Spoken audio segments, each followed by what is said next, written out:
السلام عليكم ورحمة الله وبركاته. الحمد لله على الأجلل والواحد الفرد القديم الأول، والصلاة والسلام على رسوله الأكرم وعلى آله وصحبه ومن تبعهم بإحسان إلى يوم الدين. أما بعد، فأعوذ بالله من الشيطان الرجيم. بسم الله الرحمن الرحيم. قال تعالى في القرآن الحكيم: وهو الذي يرسل الرياح بشرا بين يدي رحمته حتى إذا أقلت سحابا ثقالا سقناه لبلد ميت فأنزلنا به الماء فأخرجنا به من كل الثمرات كذلك نخرج الموتى لعلكم تذكرون. سورة الأعراف 57 নম্বর আয়াত। وقال تعالى: فلينظر الإنسان إلى طعامه أنا صببنا الماء صبا ثم شققنا الأرض شقا فأنبتنا فيها حبا وعنبا وقضبا وزيتونا ونخلا وحدائق غلبا وفاكهة وأبا متاعا لكم ولأنعامكم. سورة عبسة 24 থেকে 32 নম্বর আয়াত। وعن زيد بن خالد الجهني قال: صلى بنا رسول الله صلى الله عليه وسلم صلاة الصبح بالحديبية في إثر السماء كانت من الليل، فلما انصرف قال: أقبل على الناس فقال: هل تدرون ماذا قال ربكم؟ قالوا: الله ورسوله أعلم.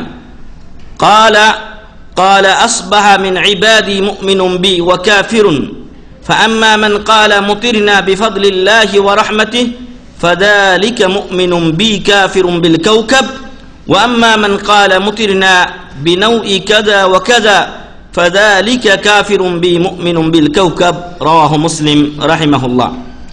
প্রশংসা মাত্রই মহান রব্বুল আলামিনের জন্য, যার অশেষ মেহেরবানিতে আমরা আজকের এই সমাবেশে উপস্থিত হতে পেরেছি। যে মহান রব্বুল আলামিন আমাদেরকে এই মজলিসে সুস্থ অবস্থায় কিছুদিনই কথা বলার এবং শোনার জন্য একত্রিত হওয়ার তৌফিক দান করেছেন, সেই মহান রব্বুল আলামিনের শুকরিয়া আদা করি, বলি আলহামদুলিল্লাহ। দরুদ ও শান্তির ধারা বর্ষিত হোক বিশ্ব মানবতার মুক্তির দূত প্রিয় রাসূল মুহাম্মদুর রাসূলুল্লাহ সাল্লাল্লাহু আলাইহি ওয়াসাল্লামের উপরে। সম্মানিত ভাই এবং বন্ধুগণ, কয়েকদিন ধরে আমরা এই দাম্মামে এবং সাথে পার্শ্ববর্তী এলাকাগুলোতে বিরামহীন পানি ও বৃষ্টি লক্ষ্য করেছি। ইসলাম একটি পরিপূর্ণ জীবন ব্যবস্থা, সেহেতু এক্ষেত্রেও তার বিশেষ একটি দিক নির্দেশনা রয়েছে। এজন্য যেহেতু মৌসুমটা হচ্ছে বৃষ্টির, মৌসুমটা হচ্ছে শীতকালীন, এজন্য আজকে আমরা বিষয় চয়ন করেছি পানি ও বৃষ্টি। আজকে আমাদের বিষয় হলো পানি ও বৃষ্টি। সম্মানিত ভাই এবং বন্ধুগণ, পানি ও বৃষ্টি এই বিষয়গুলোকে আমরা স্তরে বা সিরিয়াল ও ক্রম অনুযায়ী সাজালে এরকম আসে যে যখন আকাশে থাকে এই পানি, তখন এটাকে আমরা মেঘমালা বলে থাকি, বাদল বলে থাকি, যেটাকে আরবিতে বলছে সাহাব। যখন এটা আকাশেই থাকে তখন এটাকে বাদল বলি আমরা, বা মেঘ বলি। আবার যখন এটা ওই আকাশ থেকে জমিনে আসতে থাকে, এই আসা অবস্থায় এটাকে আমরা বলি বৃষ্টি। আরবিতে বলা হয় মাতর, আরবিতে বলা হয় মাতর। তাহলে এক সময় এটা কি মেঘ অথবা বাদল, আর যখন হচ্ছে দুনিয়াতে আসছে এটা, তখন এর নাম হচ্ছে বৃষ্টি। আর যখন এটা নিচে চলে আসছে, আপনি কোনো পাত্রে ধরছেন অথবা মাটিতে এটা জমা হচ্ছে বা শোষণ হচ্ছে, তখন এটার নাম হয়ে যাচ্ছে পানি, আলমা। তাহলে একই জিনিস, এর বিভিন্ন স্তরে বিভিন্ন নাম। এক সময় মেঘমালা, এক সময় বৃষ্টি আর এক সময় পানি। এই পানি ও মেঘমালা মহান রব্বুল আলামিনের বিশেষ এক নিয়ামত, যে নিয়ামত সবচাইতে পৃথিবীর বুকে বড় নিয়ামতগুলোর একটি। যদি পানি না হতো তাহলে আমাদের জীবন কত কঠিন হয়ে যেত চিন্তা করে দেখুন। আপনি পাক শাক করবেন, পানির দরকার। হাতে ময়লা লেগেছেন, ধুইতে হবে আপনাকে, পানির দরকার। আপনি টয়লেট করেছেন, পানির দরকার। যেখানেই আপনি যান না কেন পানির দরকার। ওযু করতে হবে আপনার, পানির দরকার। যেটা তায়াম্মুম, এটা সাময়িক ব্যবস্থা রাখা হয়েছে, কিন্তু মূল হচ্ছে মানুষের জীবনের চাহিদা পূরণের ক্ষেত্রে যে বিষয়টি প্রতিনিয়ত আমাদের উপকার দিয়ে যাচ্ছে, যে জিনিস, তা হলো পানি। এই পানি মহান রব্বুল আলামিনের এক অফুরন্ত এবং মহা নিয়ামত। এই নিয়ামতের শুকরিয়া আমাদেরকে আদায় করতে হবে এবং এর অপব্যবহার থেকে, অপচয় থেকে আমাদেরকে বেঁচে থাকতে হবে। যে পানি আমরা পেলাম, এই পানি দিয়ে যত বৈধ কাজ আছে সেগুলো করতে হবে।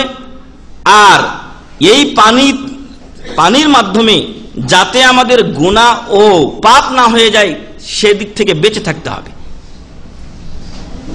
আমরা ওযু করি নেকি অর্জনের জন্য।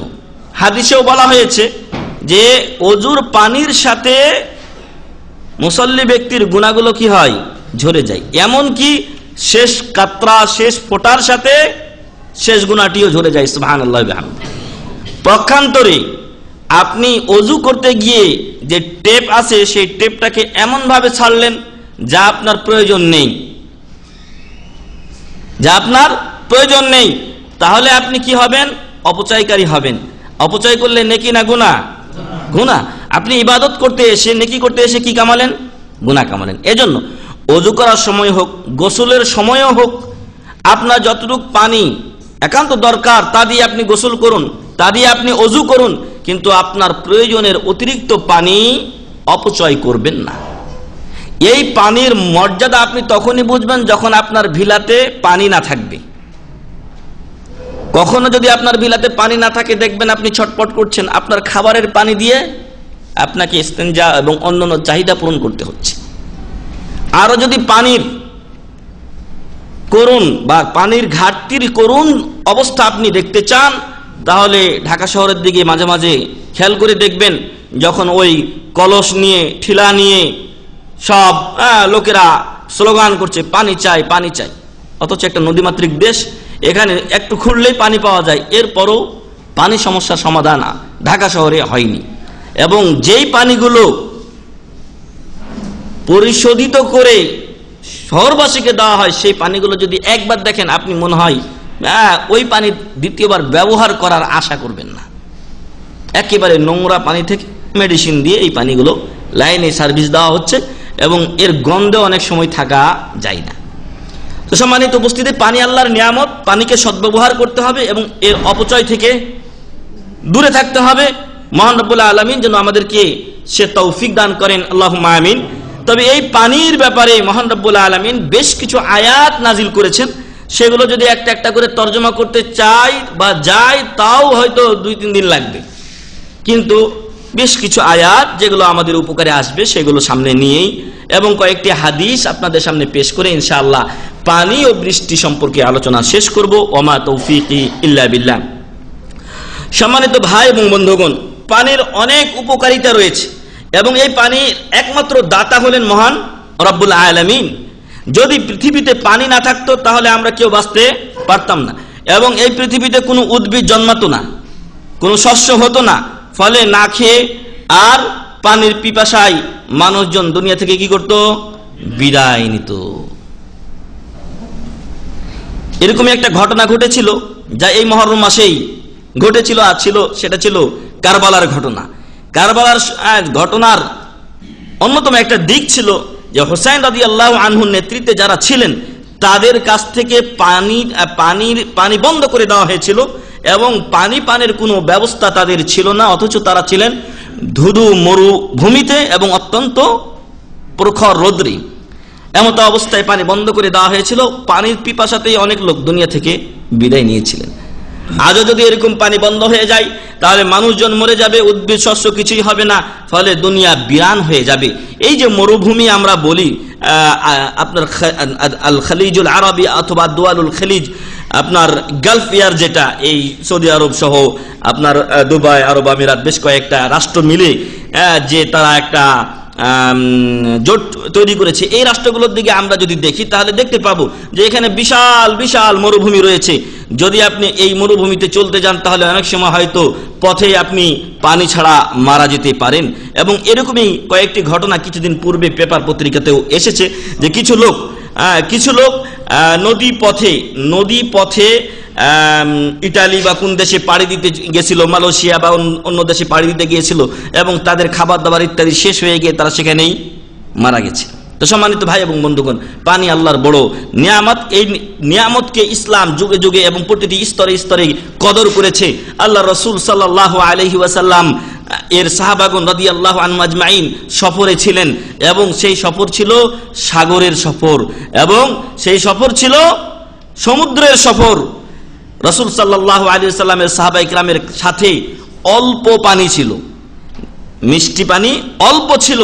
এই পানিগুলো যদি তারা ওযুর কাজে ব্যবহার করেন তাহলে তাদের খাবার পানি কি হয়, শেষ হয়ে যায়। আর সাগরের পানি খুব মিষ্টি, তাই না, লবণাক্ত, এই পানি খাবার যোগ্য নয়। এই পানি খাওয়া যাবে না, খাইলেও অসুখ হবে, আর লবণাক্ততার জন্য তো এমনি খাওয়া যাবে না। রাসূল সাল্লাল্লাহু আলাইহি ওয়াসাল্লামের সাহাবায়ে কিরাম জিজ্ঞাসা করলেন যে, হে আল্লাহ রাসূল সাল্লাল্লাহু আলাইহি ওয়াসাল্লাম, ইন্না নাহমিলু মা'ানা কালিলাম মিনাল মা, আমরা আমাদের সাথে মিষ্টি পানি খুব অল্প নিয়ে এসেছি, আর বেশি পানি নিয়ে আসা সম্ভব নয়। আমরা যদি এই পানি দিয়ে ওযু করি তাহলে আমরা আতশনা, পিপাসিত হয়ে যাব, তখন খাওয়ার পানি আমাদের থাকবে না।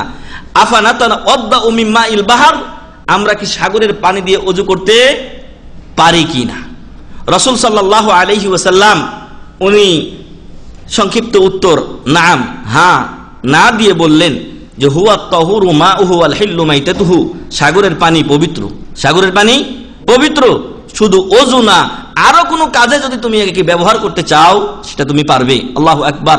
রাসূল সাল্লাল্লাহু আলাইহি ওয়াসাল্লাম রাহমাতুল লিল আলামিন, বিশ্ববাসীর জন্য রহমত স্বরূপ প্রেরিত হয়েছিলেন। তার একটা দৃষ্টান্ত উনি দিলেন যে এই পানি শুধু ওযু করার জন্য নয়, বরং এই পানি পবিত্র যত কাজ করা দরকার, ভালো কাজ যত করা দরকার তুমি এটা দিয়ে করতে পারো। ওয়াল হিল্লু মাইতাতুহু, এবং সাগরের যে সকল আপনার মাছ এবং মাছ জাতীয় জিনিস যেগুলো মারা যায়, সেই জিনিসগুলো খাওয়া হালাল। তো এই বিধান দুটি রাসূল সাল্লাল্লাহু আলাইহি ওয়াসাল্লাম সাগরের পানি কেন্দ্রিক আমাদেরকে বলেছেন, তাদের উদ্দেশ্য করে বলেছিলেন। এখনো এটা আমাদের জন্য কি আছে, বলবৎ আছে। যদি কোনো মাছ আপনি মরা অবস্থায় সাগরে পান, সেটা খাবেন না ফেলে দিবেন? খাবেন, আপনার জন্য জায়েজ। যদি আপনার এলাকায় কোনো নদীতে কোনো পুকুরে এরকম মরা মাছ পান, খাওয়া জায়েজ আপনার জন্য, এটা হারাম নয়। কিন্তু যদি একটা ছাগল মরা পান, খাবেন না, এটা হারাম করা হয়েছে। কিন্তু সাগরের জিনিস, পানির জিনিস যেটা খাওয়া হালাল, ওটা যদি মরা পাওয়া যায় সেটা খাওয়া যাবে। সম্মানিত উপস্থিতি, এ ছিল রাসূল সাল্লাল্লাহু আলাইহি ওয়াসাল্লাম এর সাহাবাদের প্রশ্ন। আর এই পানি আমাদের জন্য, বিশ্ববাসীর জন্য এত বড় রহমত যে পানির কারণে বেশ কিছু লোক, পানির কারণে বা পানির মাধ্যমে বেশ কিছু লোক জান্নাতের সুসংবাদ পেয়ে গেছেন। আল্লাহু আকবার। আমি আজকে আমাদের এই ভাইদের মধ্য থেকে একজন লোক চাই, বা এক ভাইকে চাই যিনি বলবেন একটা লোকের নাম যিনি এই পানির মাধ্যমে জান্নাতের সার্টিফিকেট পেয়েছেন। জি,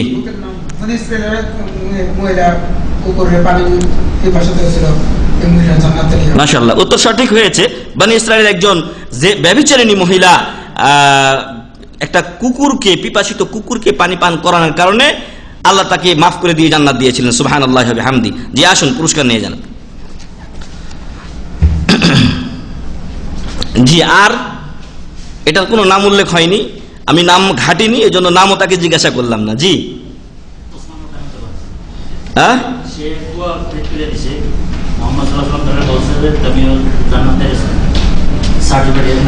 মাশাআল্লাহ, উত্তর সঠিক হয়েছে যে আল্লাহ রসুল সাল্লাল্লাহু আলাইহি সাল্লাম দেখলেন যে মুসলমানদের পানি, মদিনাতে মুসলমানদের খাওয়ার পানির বড় অভাব, এবং একটা কুয়া ছিল, সেটাও আবার ইহুদিদের বা বিধর্মীদের হাতে ছিল।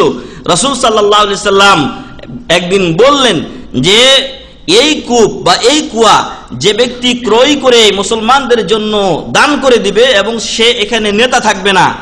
এখন তো আমরা কোনো একটা জিনিস যদি দিতে যাই তাহলে আগে খোঁজ করি এখানে আমার কর্তৃত্ব থাকবে কিনা। তো আর এই কর্তৃত্ব নিয়ে কতই না দেশে আমাদের মারামারি অলরেডি চলছে। এখন আল্লাহ যেন আমাদের দেশে শান্তি দান করেন, আল্লাহুম্মা আমিন। যারা আমাদের দেশে অশান্তি চায় অথবা ক্ষমতার জন্য মানুষ মরুক যাই মরুক তাতে তাদের কিছু যায় আসে না, আল্লাহ যেন ওদের থেকে আমাদেরকে হেফাজত করেন, আল্লাহুম্মা আমিন। এবং ওদেরকে যেন আল্লাহ তাআলা আমাদের শান্তিময় দেশ থেকে তাড়িয়ে দেন, আল্লাহুম্মা আমিন। যে কথা বলছিলাম যে পানির অভাব ছিল মুসলমানদের, রাসূল সাল্লাল্লাহু আলাইহি সাল্লাম বললেন যে ব্যক্তি এই কূপ কিনে, এই কুয়া কিনে মুসলমানদেরকে দান করে দিবেন এবং তার বিনিময়ে সে আর কিছুই চাই না, নেতৃত্ব চাই না, মুসলমানগণ এটা পানি পান করবে আর আমি তার পুরস্কার ঘোষণা করছি, ওয়ালাহুল জান্নাত, তার জন্য কি জান্নাত। সুবহানাল্লাহি ওয়া বিহামদি। এটা উসমান রাদিয়াল্লাহু আনহু তখন ছিলেন না, উনি এটা শুনেননি। পরে ওনার কানে পৌঁছলে উনি রাসূল সাল্লাল্লাহু আলাইহি ওয়াসাল্লামের কাছে গেলেন এবং বললেন যে যদি আমি এই কূপ কিনে আল্লাহর রাস্তায় দান করে দেই তাহলে আমি কি জান্নাতে যেতে পারবো? উনি বললেন যে না, তোমার জন্য এই পুরস্কার রয়েছে। এর আগে উনি অনেক জান্নাতের সুসংবাদ পেয়েছেন, এখানেও তিনি জান্নাতের সুসংবাদ নেওয়ার জন্য ওই কূপ কিনে মুসলমানদেরকে দান করে দিলেন। ওই কূপ কিনে মুসলমানদেরকে উইল করে দিলেন, দান করে দিলেন, তার বিনিময়ে কি পেলেন? জান্নাত। আসেন বাচ্চু ভাই, আপনার পুরস্কার নিয়ে যান।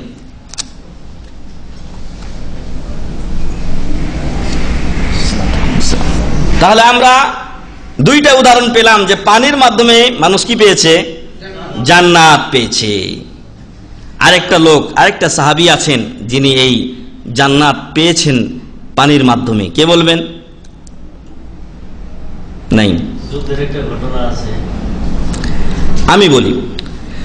হাদিসে বর্ণিত হয়েছে আন রাবিয়া ইবনে কাব আল-আসলামি قال كنت أبيت مع رسول الله صلى الله عليه وسلم فأتيته بوضوئه وحاجته। সাহাবী হলেন রাবিয়া বিন কাব। কি নাম? রাবিয়া বিন কাব আল-আসলামি রাদিয়াল্লাহু আনহু। উনি বলছেন যে আমি আল্লাহর রাসূল সাল্লাল্লাহু আলাইহি ওয়াসাল্লামের সাথে রাত্রি যাপন করতাম, মানে তার বাসার আশেপাশেই অথবা মসজিদে রাত্রি যাপন করতেন। আর যখন রাসূল সাল্লাল্লাহু আলাইহি সাল্লাম রাত্রে উঠতেন সেদিকে বেশ নজর রাখতেন যে কখন রাসূল সাল্লাল্লাহু আলাইহি সাল্লাম ঘুম থেকে উঠেন। আর যখনই রাসূল সাল্লাল্লাহু আলাইহি সাল্লাম ঘুম থেকে উঠতেন তখন তিনি তাকে তার পানি অথবা রাসূল সাল্লাল্লাহু আলাইহি সাল্লাম একটা লাঠি ব্যবহার করতেন অথবা একটা ওই জুতাটা এগিয়ে দেওয়া, এই সব কাজগুলো করতেন কে? কে বলেন? রাবিয়া বিন কাব আল-আসলামি রাদিয়াল্লাহু আনহু। তিনি রাসূল সাল্লাল্লাহু আলাইহি সাল্লামের পাশাপাশি থাকার চেষ্টা করতেন, রাত্রেও পাশাপাশি ঘুমাতেন। আর উনি যখন উঠতেন তখন তাকে তার ওযুর পানি দিতেন, অন্য কিছু দরকার হলে তা তিনি দিতেন। এভাবেই উনি প্রায় দিতেন। একদিন রাসূল সাল্লাল্লাহু আলাইহি ওয়াসাল্লাম তার এই কাজে খুশি হয়ে তিনি বললেন, ফাকাল লি সাল। রাবিয়া বিন কাব আল-আসলামি রাদিয়াল্লাহু আনহু বলছেন আমাকে রাসূল সাল্লাল্লাহু আলাইহি ওয়াসাল্লাম বললেন, আমাকে রাসূল সাল্লাল্লাহু আলাইহি ওয়াসাল্লাম বললেন সাল মানে চাও, তুমি আমার কাছে চাও আমি তোমাকে সেটা দিব। ফাকুলতু আসআলুকা মুরাফাকাতাকা ফিল জান্নাহ। আল্লাহু আকবার। এখন যদি আমাদের কফিল আমাদেরকে বলে যে তুই কি চাস, আরে বেটা 1 লাখ রিয়াল দিয়ে দে জায়গা দেশে, এই দেশে আর থাকা ভালো লাগে না, এরকম আমরা হয়তো টাকা পয়সা দুনিয়াবি কোনো জিনিস চাইতাম, কোন একটা ভালো চাকরি চাইতাম। কিন্তু সাহাবাদের ধ্যান ধারণা ছিল সম্পূর্ণ পরকালমুখী এবং একজন মুমিন ও মুসলমানের মেন টার্গেট হবে পরকাল। আর দুনিয়াতে যেহেতু বাঁচতে হবে তাই আল্লাহ তাআলা বলছেন ওয়ালা তানসা নাসিবাকা মিনাদ দুনিয়া, দুনিয়ার অংশ আপনি ভুলে যাবেন না। এই বৈরাগ্যবাদ বা বৈরাগী ভাব ইসলামে নাই। আপনি জট বেঁধে আর লাল সালু পড়ে আপনি ওই মাজারে বসে থাকবেন, আপনি অন্য অবৈধ পন্থায় আপনি টাকা পয়সা ইনকাম করবেন কিন্তু বাইরে দেখাবেন আপনি সাধুর ভান, না, এটা ইসলাম বলেনি। প্রিয় ভাই এবং বন্ধুগণ, রাসূল সাল্লাল্লাহু আলাইহি ওয়াসাল্লামের এই সাহাবী তিনি রাসূল সাল্লাল্লাহু আলাইহি ওয়াসাল্লামের কাছে দুনিয়া চাননি, পদমর্যাদা চাননি, কিছুই চাননি। উনি বললেন আসআলুকা মুরাফাকাতাকা ফিল জান্নাহ। আল্লাহু আকবার। আমি আপনার সাথে জান্নাতে থাকতে চাই। সুবহানাল্লাহ। আপনার সাহচর্য চাই, আপনার সহযোগী হয়ে থাকতে চাই, আপনার কাছাকাছি থাকতে চাই, আপনার বন্ধু হয়ে থাকতে চাই। আমি কোথায়? ফিল জান্নাহ। আল্লাহু আকবার। কিসের বিনিময়ে? পানি আগিয়ে দিতেন, ওযুর পানি আগিয়ে দিতেন, এবং প্রয়োজনীয় কিছু জুতা অথবা একটা তোয়ালে গামছা হাত মুখ মুছার জন্য দরকার, সেটা তিনি তাকে এগিয়ে দিতেন। আর রাসূল সাল্লাল্লাহু আলাইহি সাল্লাম তার এই খেদমতে খুশি হয়ে বললেন, সাল, তোমার যা ইচ্ছা তুমি আমার কাছে চাও। উনি চাইলেন কি 20 কোটি টাকা? না, উনি চাইলেন, রাসূল সাল্লাল্লাহু আলাইহি সাল্লামকে বললেন, আসআলুকা, আপনার কাছে আমি চাই, মুরাফাকাতাকা ফিল জান্নাহ, আপনার সাহচর্য জান্নাতে, জান্নাতে আপনার সাথে থাকতে চাই। রাসূল সাল্লাল্লাহু আলাইহি ওয়াসাল্লাম ক্বালা আওয়া গায়রা যালিক, রাসূল সাল্লাল্লাহু আলাইহি ওয়াসাল্লাম ওকে একটু টেস্ট করছেন। এই রাবিয়া বিন কাব আল-আসলামী রাদিয়াল্লাহু আনহু কি একটু বাজিয়ে নিচ্ছেন, হাড়ি ভালো না মন্দ। আওয়া গায়রা যালিক, নাকি তুমি অন্য কিছু চাও? ভেবে দেখো, অন্য কোনো কিছু চাইলেও কিন্তু পাবে আমার কাছে। কুলতু, রাবিয়া রাদিয়াল্লাহু আনহু বলছেন, হুয়া যাক, রাসূল সাল্লাল্লাহু আলাইহি ওয়াসাল্লাম আর কিচ্ছু চাই না, ওই একটা জিনিস চাই, জান্নাতে যেন আপনার সাথে থাকতে পারি। সুবহানাল্লাহ। আল্লাহ যেন আমাদের মন মানসিকতা এইভাবে তৈরি করে দেন। আল্লাহুম্মা আমিন।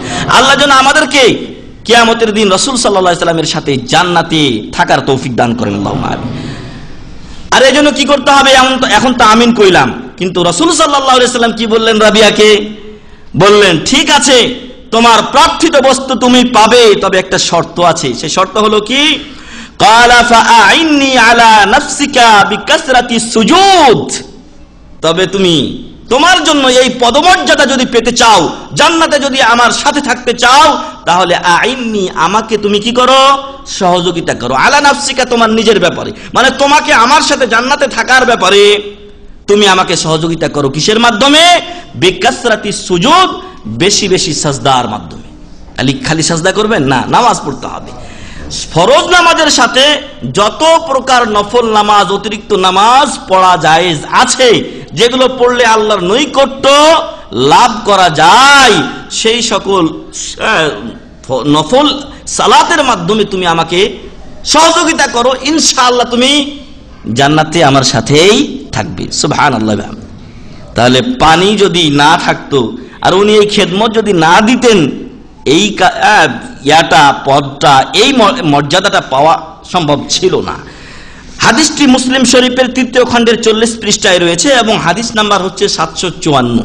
হাদিস নাম্বার 754।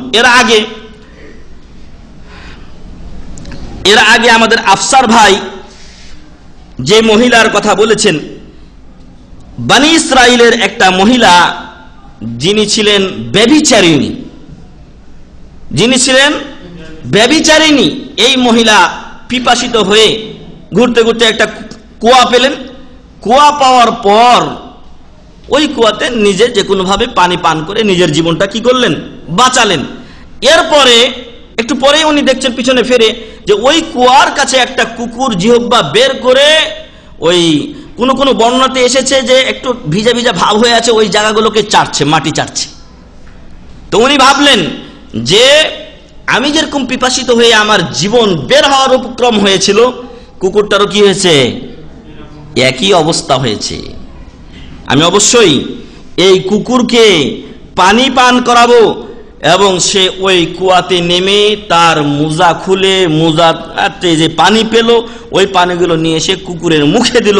মহান রব্বুল আলামিন তার এই কাজে সন্তুষ্ট হলেন এবং তাকে ক্ষমা করে দিলেন। সুবহানাল্লাহি ওয়া বিহামদি। হাদিসটি সহিহুল বুখারীর 11তম খণ্ডের 286 পৃষ্ঠায় রয়েছে। হাদিস নাম্বার 3208। কত? 3208 নম্বর হাদিস। প্রিয় ভাই এবং বন্ধুগণ, একটা ব্যভিচারিণী মহিলা যদি একটা কুকুরকে পানি পান করানোর কারণে জান্নাতে যেতে পারে, আপনি একজন মুসলিম, আপনি একজন ভালো মানুষ, 5 ওয়াক্ত নামাজ পড়েন, ব্যভিচার করেন না, আপনি যদি একজন মানুষকে পানি পান করান, তাহলে আপনার জন্য নেকি লেখা হবে না? অবশ্যই আপনার জন্য নেকি লেখা হবে। আরো একটু সামনের দিকে ইশারা করে বলতে চাই যে একটু আগেই আমরা পড়লাম বা জানলাম ওসমান রাদিয়াল্লাহু আনহু একটা কূপ মুসলমানদেরকে দান করার কারণে উনি জান্নাত পেয়ে গেলেন। আজও এই পদ্ধতিগুলোর উপরে আমল করা যায় কিনা? যায়। মানুষ যখন মারা যায় তখন তার সকল আমল বন্ধ হয়ে যায় ইল্লা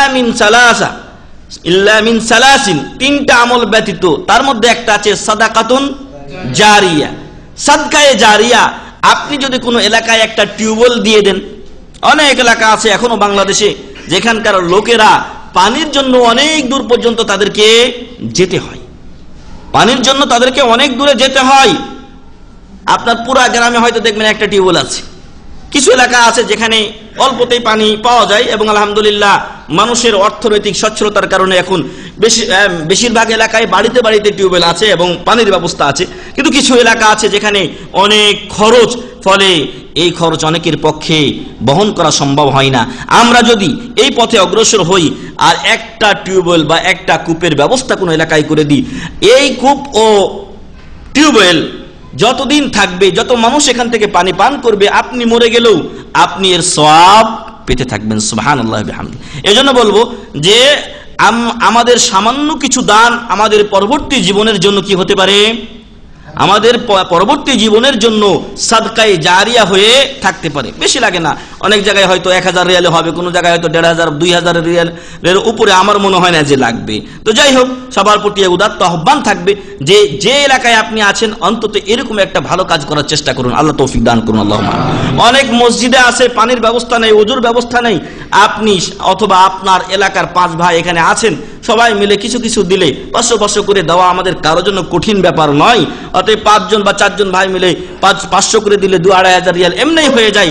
আমরা যদি একটা বিশেষ করে বাইতুল্লাহ বা আল্লাহর ঘর মসজিদে যদি আমরা এরকম দিতে পারি, আমাদের এলাকার যে মসজিদগুলো আছে, তাহলে আমরা সওয়াবের ভাগী হব না পাপের ভাগী হব? সওয়াবের ভাগী হব। অতএব আমরা যেন এই কাজের দিকে খেয়াল রাখি। মহান রব্বুল আলামিন এই পানি দিয়ে আমাদের এই ধরায় অনেক কিছুই বা সবকিছুই সৃষ্টি করছেন কি দিয়ে? পানি দিয়ে। এমনকি আমরাও কিসের তৈরি? পানি দিয়ে আল্লাহ তাআলা আমাদেরকে সৃষ্টি করেছেন। প্রথম আমাদের আদি পিতা আদম আলাইহিস সালামকে আল্লাহ তাআলা মাটি দিয়ে তৈরি করেছেন, পরবর্তীতে আমরা পানি থেকেই তৈরি। মহান রব্বুল আলামিন আমাদেরকে সেভাবেই তৈরি করেছেন। এবং এজন্য আপনারা ওই হাদিস পড়ে নিতে পারেন যেখানে রাসূল সাল্লাল্লাহু আলাইহি সাল্লাম বলেছেন, তোমাদের কারো সৃষ্টির সময় মহান রব্বুল আলামিন 40 দিন তাকে মায়ের পেটে রেহেমে নুতফা আকারে, বীর্য আকারে রাখেন, এবং এটা একটা পানিরই কি অংশ। সম্মানিত ভাই এবং বন্ধুগণ, মহান রব্বুল আলামিন বলছেন, ওয়া হুয়াল্লাযী ইউরসিলুর রিয়াহা বুশরাম বাইনা ইয়াদাই রাহমাতি হাত্তা ইযা আকাল্লাত সাহাবান সিকালান সুকনাহু লিবালাদিন মাইয়িত। মহান রব্বুল আলামিন বলছেন, ওয়া হুয়াল্লাযী ইউরসিলুর রিয়াহ, মহান রব্বুল আলামিন তিনি বাতাস প্রেরণ করেন। কখন? বুশরান বাইনা ইয়াদাই রাহমাতি, তার রহমত বৃষ্টি নাজিলের পূর্বে, বৃষ্টি বর্ষণের পূর্বে বাতাস প্রেরণ করেন। যখন আমরা বৃষ্টি আসে তখন দেখতে পাই যে তার আগে বাতাস এসেছে। বাতাসে কি করে? মেঘমালাকে এক জায়গা থেকে আরেক জায়গা হাঁকিয়ে নিয়ে যায়, মনে হচ্ছে এখানে বৃষ্টি হবে, কিন্তু বৃষ্টি হয়নি, নিয়ে চলে গেছে আরেক জায়গায়, ওইখানে গিয়ে বৃষ্টি হয়েছে। আল্লাহ সেই চিত্র তুলে ধরছেন আল কোরআনুল কারীমে। মহান রব্বুল আলামিন বলছেন, ওয়া হুয়াল্লাযী ইউরসিলুর রিয়াহা বুশরাম বাইনা ইয়াদাই রাহমাতি, মহান রব্বুল আলামিন তার পানির রহমত নাজিলের পূর্বে, বৃষ্টি দেওয়ার পূর্বে তিনি বাতাস প্রেরণ করেন সুসংবাদ স্বরূপ। হাত্তা ইযা কাল্লাত সাহাবান সিকালা, যখন এই বাতাসের কারণে মেঘমালাগুলো এক জায়গা থেকে আরেক জায়গায় আস্তে আস্তে সবগুলো একসাথে জমা হয়ে কি হয়ে যায়? ভারী হয়ে যায়। সুকনা হলে বালাদিম মাইয়িত, আমি ওই জায়গায় এটা রাখি না, বরং মহান রব্বুল আলামিন বলছেন সুকনা, আমি এটা নিয়ে যাই। কোথায় নিয়ে যাই? লিবালাদিম মাইয়িত, এমন একটা জমিনে নিয়ে যাই, যে এমন একটা দেশে নিয়ে যাই, এমন একটা এলাকায় নিয়ে যাই যে এলাকাতে বৃষ্টি হয়নি। অনাবৃষ্টির কারণে ওই এলাকার ঘাসপাত সব কি হচ্ছে? মরে যাওয়ার মতো ওই এলাকায় আমি এই পানিগুলোকে নিয়ে যাই। ফাআনজালনা, এই বৃষ্টি বা মেঘমালাগুলোকে নিয়ে যাই। ফাআনজালনা বিহিল মা, এবং ওই মেঘমালার দ্বারা আমি বৃষ্টি নাজিল করি, বর্ষণ করি।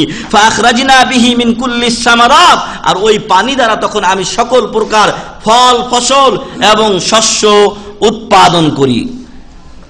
কাযালিকা নুখরিজুল মাউতা লাআল্লাকুম তাযাক্কারুন, এমনই ভাবে আমি যেইভাবে মৃত জমিনকে আমি জীবিত করি বৃষ্টির পানির মাধ্যমে, অনুরূপ মানুষ তোমাদেরকেও আমি একদিন কি করব, পুনরুত্থান করব, পুনর্জীবিত করব।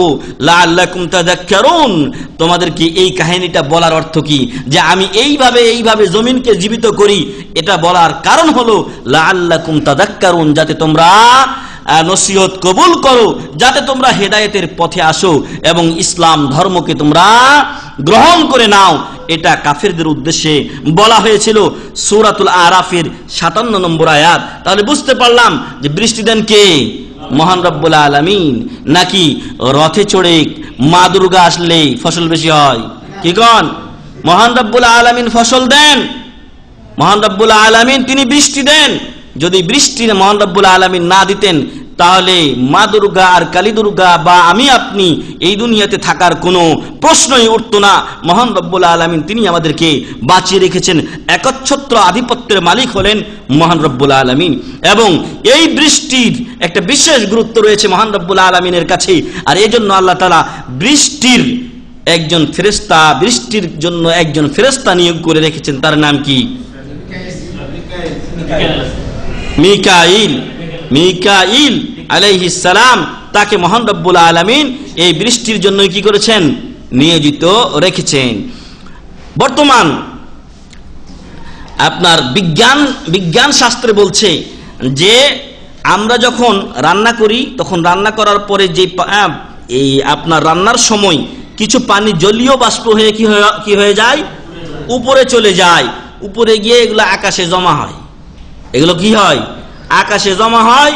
তারপর যখন এগুলো ভারী হয়ে যায় তখন দুনিয়াতে চলে আসে। কি সত্য? এ থিওরি আছে না? এ থিওরি আছে, কিন্তু এ থিওরি সম্পূর্ণ মিথ্যা। যদি মহান রব্বুল আলামিন মিকাইল আলাইহিস সালামকে নিয়োজিত করে না রাখতেন তাহলে পানিগুলো পড়লে তো এক জায়গায় পড়ার দরকার ছিল। যখন ভারী হয়ে গিয়ে পড়বে তখন এক জায়গায় পড়বে, আর এক জায়গায় পড়লে যতই মজবুত করে আপনি বিল্ডিং করেন না কেন, জাপানে আপনার ভূমিকম্প রোধক বিল্ডিং তৈরি করা হয়েছে এবং তার অফিস তৈরি করা হয়েছে। আপনি বিভিন্ন ভিডিওতে দেখবেন যে যখন ভূমিকম্প এসেছে ওই বিল্ডিং তা কাঁপতে কাঁপতে অবস্থা 12টা বাজে ওটাও শেষ হয়ে গেছে। ওদের মেন যে অফিস সেটাই শেষ হয়েছে, বাকিগুলো তো গেছেই গেছে। তো সম্মানিত ভাই এবং বন্ধুগণ, যদি ওই আকাশ থেকে এরকম মেঘমালাগুলো ভারী হওয়ার কারণে পড়ে তাহলে এক জায়গায় পড়বে, আর যে ওই এলাকায় যা কিছু পাবে সেগুলো কি হবে? ধ্বংস হয়ে যাবে। কিন্তু মহান রব্বুল আলামিন এটা করেননি, বরং মহান রব্বুল আলামিন মিকাইল আলাইহিস সালামকে নিয়োজিত করে রেখেছেন এবং পরিমিত আকারে মহান রব্বুল আলামিন কি করেন? বৃষ্টি নাজিল করেন। আল্লাহ বলছেন ওয়া আনজালনা মিনাস সামাই মাআম বিকদার, আমি আকাশ থেকে পরিমাণ মতো বৃষ্টি বর্ষণ করি। ফাসকান্নাহু ইলালা ফিল আরদ, এবং এই পানিকে বৃষ্টিকে আমি জমিনে স্থান দেই। ওয়া ইন্না আলা যাহাবিম বিহি লাকাদিরুন, তবে মনে রেখো মানুষ এবং সারা বিশ্বের যত মাখলুক রয়েছে এই পানি এই বৃষ্টিকে আমি উধাও করে দিতেও সক্ষম। কি সক্ষম না? যদি মহান রব্বুল আলামিন পানিকে আমাদের থেকে উঠিয়ে নেন, কোন বাবের বেটা আছে যে আবার আল্লাহর কাছ থেকে এই পানি নিয়ে চলে আসবে? আল্লাহ ছাড়া কেউ এই পানি নিয়ে আসতে পারবে না। তাই মহান রব্বুল আলামিন সূরাতুল মুলকের 30 নম্বর আয়াতে বলছেন কুল আরাআইতুম ইন আসবাহা মাউকুম গাওরা, কুল আরাআইতুম ইন আসবাহা মাউকুম গাওরা, তোমরা কি ভেবে দেখেছো, মুহাম্মদ সাল্লাল্লাহু আলাইহি ওয়াসাল্লাম আপনি বলে দিন, তোমরা কি ভেবে দেখেছো তোমাদের পানি যদি গাওরা হয়ে যায়, শূন্য হয়ে যায়, অথবা অতল তলে তলিয়ে যায়, ফামান ইয়াতিকুম বিমাইন মাইন, তাহলে এই গভীর পানি তোমাদেরকে কে দিবে? কে নিয়ে আসবে? আর আল্লাহু আকবার। তো মহান রব্বুল আলামিন তিনিই আমাদের জন্য এই পানির ব্যবস্থা করেন, এবং বিজ্ঞান যেটা বলছে ওটা ওদের মানুষের সামান্য জ্ঞান আল্লাহ তাআলা তাকে দিয়েছেন। ওই সামান্য জ্ঞান নিয়ে লাফালাফি করে জানতে জানতে কিছু লোক জানোয়ার হয়, ওই রকম অবস্থা হয়ে গেছে। সম্মানিত ভাই এবং বন্ধুগণ, আমাদেরকে যে এলেম মহান রব্বুল আলামিন দিয়েছেন তার উদাহরণ কি, তার দৃষ্টান্ত কি? যদি আপনি একটা সাগরের মধ্যে একটা সুচ ডুবান, সুচের সাথে কতটুকু পানি আসে? সামান্য, হয়তো 1 ফোঁটা আসবে, কোনো সময় আসবে না। মানুষকে মহান রব্বুল আলামিন এতটুকু ইলম দিয়েছেন, ওমা উতিতুম মিনাল ইলমি ইল্লা কালিলা, আল্লাহর এলেম থেকে তোমাদেরকে সামান্যই দেওয়া হয়েছে। আর এই সামান্য এলেম দিয়ে যদি লাইন মোতাবেক কাজ না করা হয় তাহলে তো বেলানে যাবে, আর বেলানে গেলেই তো মানুষ গোমরাহ হবে। সম্মানিত উপস্থিতি, মহান রব্বুল আলামিন ওই মুসনের কথা, ওই মেঘমালা এবং আপনার সাহাবের কথা উল্লেখ করে কোরআনুল কারীম ইরশাদ করছেন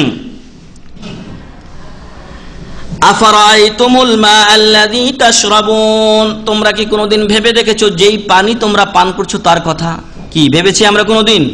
না, আমি নিজেও ভেবে দেখি না যে আমি যে পানি পান করছি অটোমেটিকলি যাচ্ছে আলকাইনে নিয়ে আসছি, ভরে ভরে আর খাচ্ছি, কিন্তু এই পানি যে কত বড় নিয়ামত কোনোদিন চিন্তা করছি আমরা কি? না।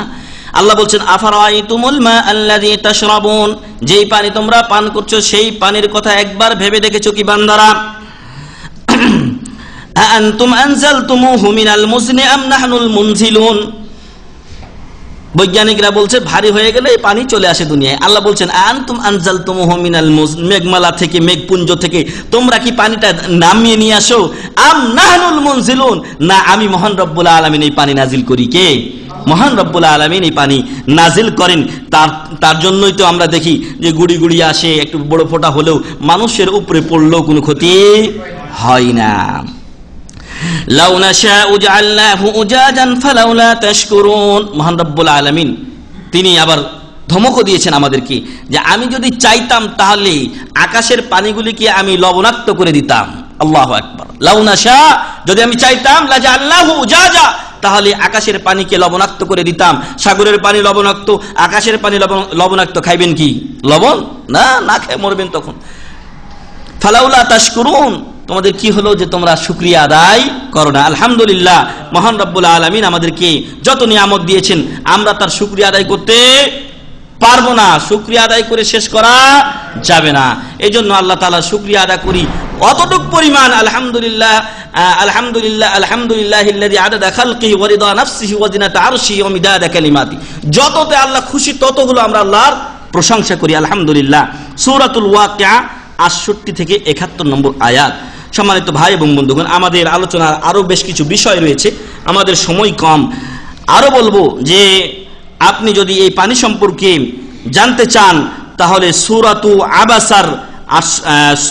আবাসার ২৪ থেকে ৩২ নম্বর আয়াত পর্যন্ত পড়ুন। সেখানে আল্লাহ তাআলা সংক্ষেপে বলছেন ফালিয়ানজুরিল ইনসানু ইলা তাআমি, মানুষ যেন তার খাবারের দিকে ভেবে দেখে। আমরা যে খাবার প্রতিনিয়ত খাচ্ছি, এক সন্ধ্যা না খেলে আমরা থাকতে পারি না, এই খাবারের দিকে মানুষ যেন ভেবে দেখে, চিন্তা করে এই খাবার নিয়ে। আন্না সাবাবনাল মা সাব্বা, আমি কিভাবে পানিকে বর্ষণ করেছি। সুম্মা শাকাকনাল আরদা শাক্কা, এরপর জমিনকে আমি বিদীর্ণ করেছি। ফাআমবাতনা ফিহা হাব্বা, আর ওই ফাটা জমিনে আমি বিভিন্ন শস্য উৎপাদন করেছি। ওয়াইনাবান, এবং আমি আঙ্গুর উৎপন্ন করেছি। ওয়াকাদবা, এবং আমি বিভিন্ন উদ্ভিদ যেগুলো তোমাদের পশু পাখিরা খায় সেগুলো আমি উৎপন্ন করেছি।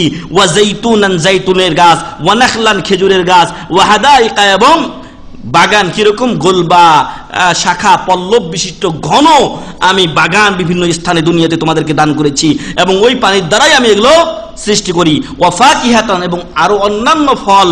ওয়া আব্বা, এবং শাকসবজি, উদ্ভিদ। কেন আল্লাহ তাআলা এগুলো আমাদেরকে দিলেন? মাতা আল্লাকুম ওয়া লিআনআমিকুম, তোমাদের এবং তোমাদের চতুষ্পদ জন্তুদের খাবার স্বরূপ, তোমাদের আনন্দের সামগ্রী স্বরূপ তোমাদেরকে এগুলো দিয়েছি।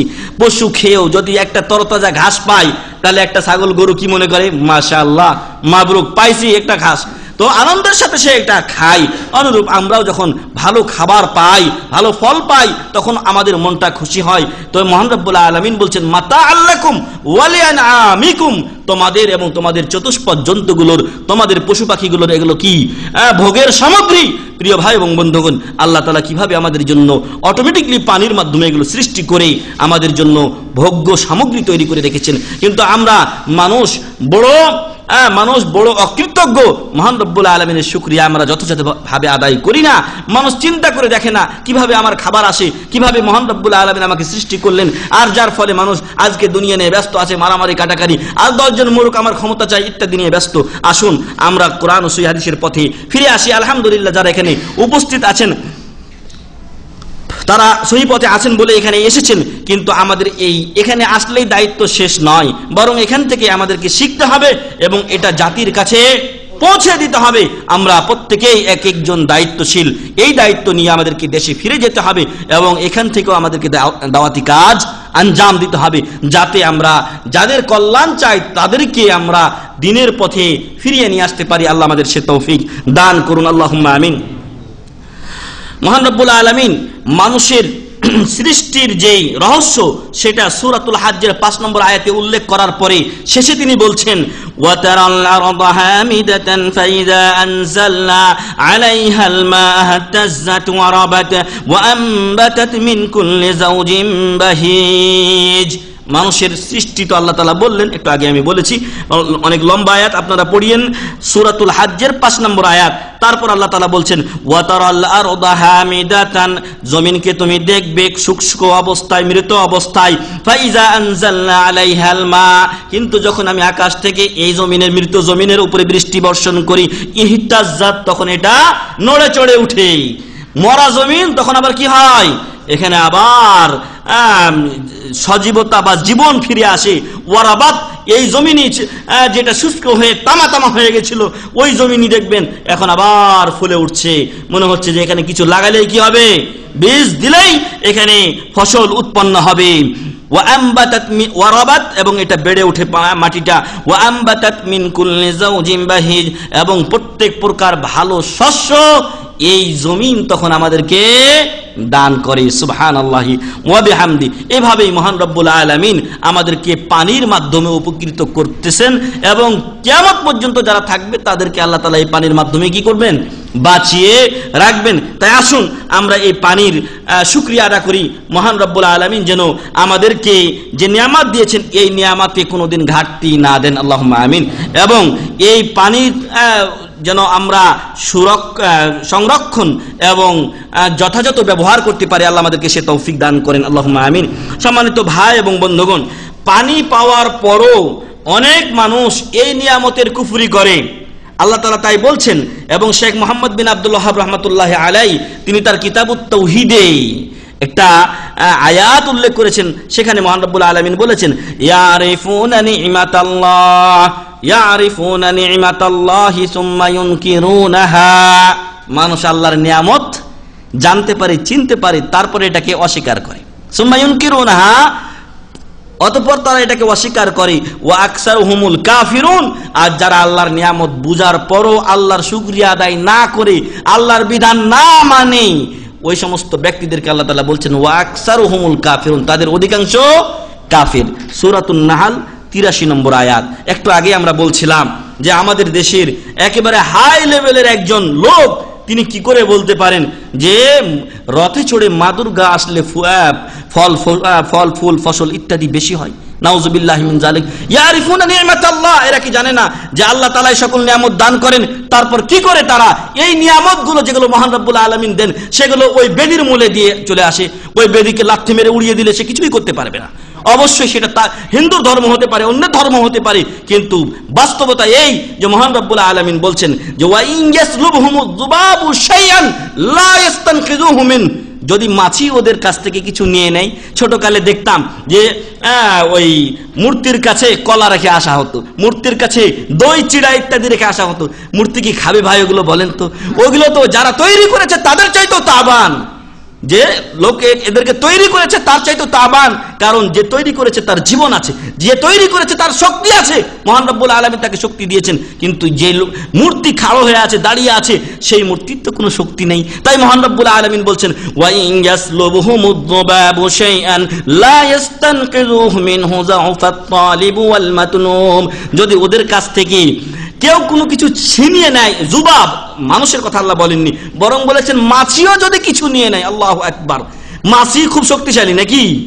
না, একটা মাছির এইভাবে মারলেই শেষ। তো ওয়া ইন ইয়াসলুবহুমুয যুবাব শাইআন, যদি কোনো কিছু মাছিও ওদের কাছ থেকে কোনো কিছু নিয়ে নেয়, লা ইস্তানকিযুহু মিনহু, মূর্তিগুলো ওদের কাছ থেকে কোনো কিছু নিতে পারে না, উদ্ধার করতে পারবে না। যাউফাত তালিব ওয়াল মাতলুব, যারা ওদের কাছে চায় এবং যার কাছে চাই, উভয়ে কতই না দুর্বল। আল্লাহু আকবার।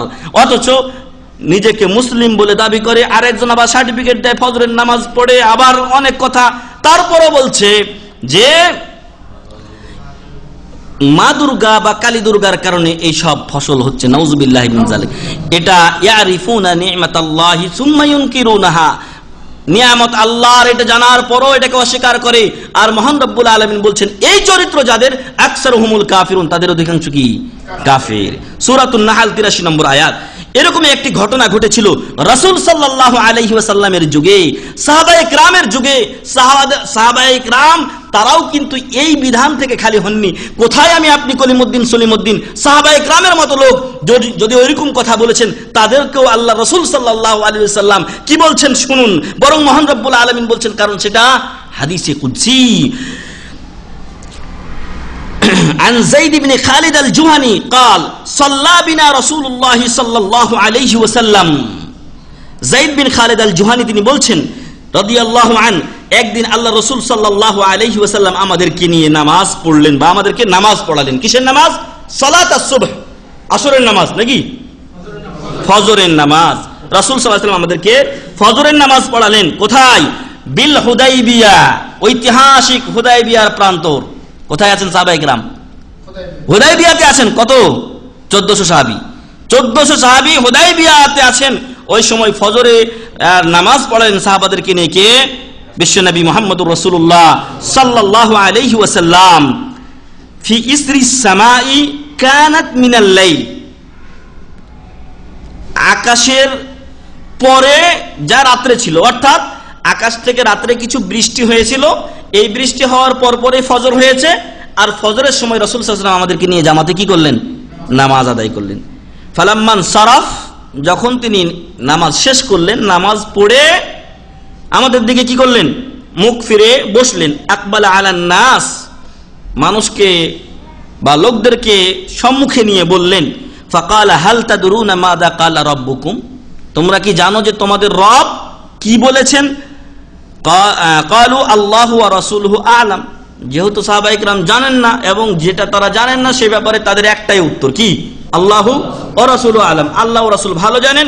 তারা তাই বললেন। ক্বালা, রাসূল সাল্লাল্লাহু আলাইহি ওয়াসাল্লাম বললেন, ক্বালা, আল্লাহ তাআলা বলেছেন। কে বলছেন? আল্লাহ তাআলা বলছেন, আসবাহা মিন ইবাদি মুমিনুম বি ওয়া কাফিরুন। আজকে এই আমার যে হুদাইবিয়ার ঐতিহাসিক হুদাইবিয়া প্রান্তরে যেই সাহাবায়ে কেরামের দল আছে, এদের মধ্যে আমার কিছু বান্দা আমার উপরে মুমিন ঈমান অবস্থায়, আর কিছু আমার প্রতি কুফরি অবস্থায় সকাল করেছে। নাউযুবিল্লাহি মিন যালিক। ফাআম্মা মান ক্বালা মুতিরনা বিফাদলিল্লাহি ওয়া রাহমাতিহি, সাহাবাদের একটা দল বলেছিলেন যে আমরা আল্লাহর রহমতে কি পেয়েছি? বৃষ্টি পেয়েছি। আল্লাহর রহমত, অনুগ্রহে, দয়ায় আমরা বৃষ্টি পেয়েছি। ফাযালিকা মুমিনুম বিকাফুম বিল কাওকাব, ওই সমস্ত লোকগুলো আল্লাহর প্রতি বিশ্বাসী এবং নক্ষত্র বৃষ্টি দিয়েছে, এটাকে তারা কি করে? অস্বীকার করে। ওয়া আম্মা মান ক্বালা মুতিরনা বিনাউই কাযা ওয়া কাযা, কিন্তু কিছু লোক ছিলেন যারা বলেছিলেন যে আমরা অমুক অমুক তারকার কারণে কি পেয়েছি? বৃষ্টি পেয়েছি। ফাযালিকা কাফিরুম বি, সেই আমার প্রতি আমাকে অস্বীকারকারী, সে আমার প্রতি কুফরিকারী। আর মুমিনুম বিল কাওকাব, আর নক্ষত্র বা তারকার প্রতি ঈমান আনয়নকারী বা বিশ্বাসী। হাদিসটি সহিহ মুসলিমের প্রথম খণ্ডের 213 নম্বর পৃষ্ঠায় রয়েছে এবং হাদিস নাম্বার হলো 104। হাদিস নাম্বার 104। আল্লাহু আকবার। আল্লাহ রাসূল সাল্লাল্লাহু আলাইহি ওয়াসাল্লাম বলছেন, খায়রুল কুরুনি কারনি সুম্মাল্লাযিনা ইয়ালুনাহুম সুম্মাল্লাযিনা ইয়ালুনাহুম, সবচাইতে উত্তম যুগ রাসূল সাল্লাল্লাহু আলাইহি ওয়াসাল্লামের যুগ। সেই রাসূল সাল্লাল্লাহু আলাইহি ওয়াসাল্লামের যুগের সাহাবায়ে কেরাম যাদের উপরে আল্লাহ তাআলা সন্তুষ্ট হয়ে গিয়েছেন, যারা বায়াতুর রিদওয়ান এবং যারা রাসূল সাল্লাল্লাহু আলাইহি ওয়াসাল্লামের হাতে হাত দিয়ে বায়াতুর রিজওয়ান করেছেন, সন্তুষ্টির বায়াত করেছিলেন, এবং মহান রব্বুল আলামিন তাদেরকে ক্ষমা করে দিয়েছেন, সেই বায়াতুর রিজওয়ানের লোকেদের মধ্যে থেকেও এরকম কথা এসেছে এবং সেই কথার ছাড় দেওয়া হয়নি। এজন্য প্রিয় ভাই এবং বন্ধুগণ, যেই কথাগুলো আমরা বলবো সেই কথাগুলো যেন আমরা ভেবে চিন্তে বলি। এরকম বর্তমান সময়ে অনেক লোক আছে যারা বলে যে এই আপনার ফড়িং উঠছে বৃষ্টি হবে, ফড়িং উঠছে বলে বৃষ্টি হবে, অথবা অমুক কারণে বৃষ্টি হবে। না, ওই সব কারণ কিছু না। মহান রব্বুল আলামিন যদি বৃষ্টি দেন তাহলে হবে, আর আল্লাহ যদি বৃষ্টি না দেন তাহলে বৃষ্টি হবে না। জি, তো যাই হোক, এই সকল কারণকে কারণ বলা যাবে না, বরং স্রষ্টাই ভালো জানেন কখন কোথায় বৃষ্টি হবে। এবং এ ব্যাপারে আরেকটা আয়াতে বলা হয়েছে যে কখন বৃষ্টি হবে এটা কেউ জানি না। তবে যদি এরকম করে যে আবহাওয়ার উপরে নির্ভর করে কেউ বলে যে আগামীকালকে বৃষ্টি হতে পারে, সম্ভাবনা আছে, কারণ তারা একটা অভিজ্ঞতার আলোকে বলছে, তাতে কোনো সমস্যার কথা না। কিন্তু আগামীকাল হবেই এমন কেউ দাবি করতে পারে না।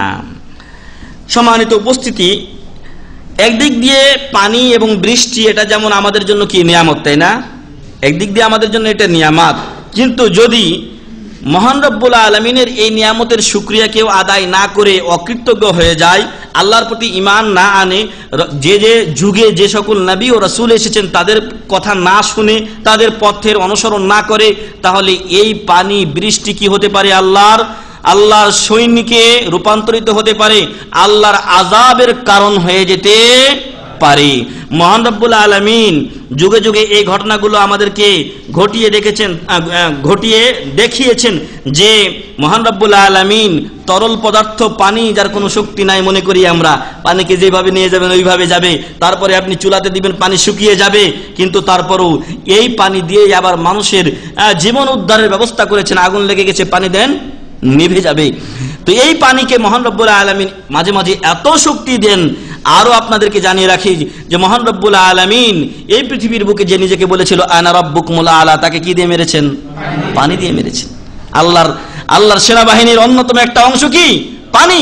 মহান রব্বুল আলামিন পানি দিয়ে ফিরআউন এবং তার দলবলকে সেকেন্ডের মধ্যে দুনিয়া থেকে বিদায় করে দিয়েছেন। আল্লাহু আকবার।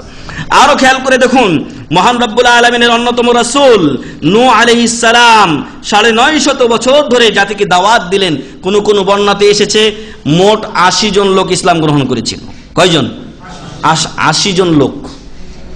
এটা নূহ আলাইহিস সালামের ব্যর্থতা না, জাতি দুর্ভাগা, জাতি হতভাগা। যেরকম আমাদের অবস্থা, অন্য সব জায়গার আপনার ওই তানাজুল চলে, আমাদের বেলা হয় না। অন্য সব জায়গার জন্য ওই ফ্যাসিলিটি আছে, যখন দেখে আমার ন্যাশনালিটি খালাস নাই, হতভাগার মতো অবস্থা হয়ে গেছে। তো যাই হোক, হতভাগা হচ্ছে নূহ আলাইহিস সালামের জাতি, যে মাত্র ৮০ জন। আরেক বর্ণনায় বলা হয়েছে মাত্র ১২ জন, ৬ জন পুরুষ ৬ জন নারী ছাড়া আর কেউ মুসলমান যখন হলো না। নূহ আলাইহিস সালাম সূরা নূহ পড়ে দেখুন, সেখানে নূহ আলাইহিস সালাম দোয়া করলেন, কালা রাব্বি লা তাদার আলাল আরদি মিনাল কাফিরিনা দাইয়ারা। এই কাফেরদের মধ্য থেকে কোনো আপনি নসল মহান রব্বুল আলামিন বাকি রাখেন না। ইন্নাকা ইন তাযারহুম ইউদিল্লু ইবাদাক, যদি আপনি ওদেরকে রেখে দেন তাহলে বাকি বান্দাগুলোকে কি করবে? নষ্ট করে দিবে, গোমরা করে দিবে। ওয়ালা ইয়ালিদু ইল্লা ফাজিরান কাফারা, আর ওদের সন্তান সন্ততি যা ভূমিষ্ঠ হবে ওরা হবে ফাসিক ফাজের এবং বড় কাফের। শুধু কাফের না, কাফারা বলা হয়েছে, বড় কুফরিকারী।